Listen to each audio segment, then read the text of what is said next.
So update lang ta mga boss no.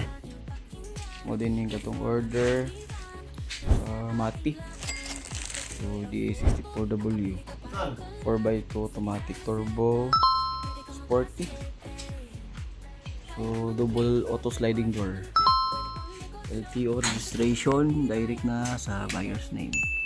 So ang color na napili ni ma'am is black. Grabe kasi no.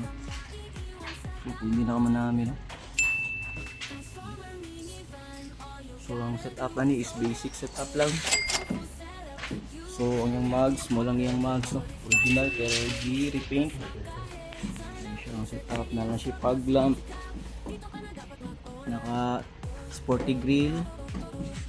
All power windows, power mirror, LTO registration, WRCR direct na sa buyer's name.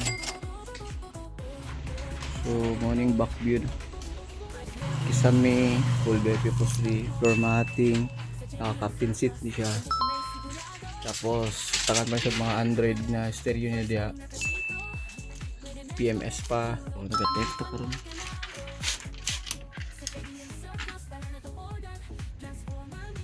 Dashboard. Double auto sliding door with assistant. So, mag-PMS pa sa engine.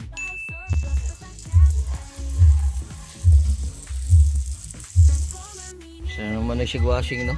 So nalimpi ko Wow.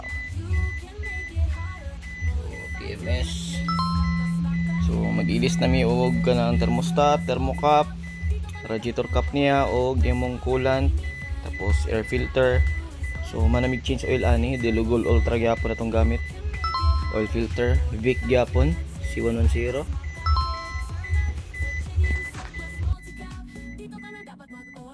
Gibungkag yun na siya no. So isa yun bungkag ng mga map, TPS o ICB.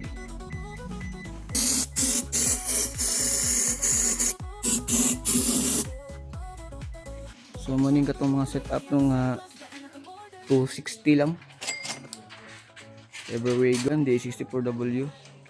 Pero kani kay naka double auto sliding door, nag-additional na siyang gamay si mama ni. So nahuman yung tent.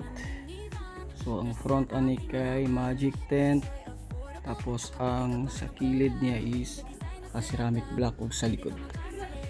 So mo nino yung mugs, Japan mugs lang, Japan tires, surplus lang siya pero naka-repaint. So ready po siya bago tanawon. So basic setup lang. Ang muning order sa Mati City. So Ma'am Jessa Landero, shout out. Ibang mugs naka 13 nga mugs, chupa na siya. So mo yung back view, sabi kasi ba sa black bo, hindi naman namin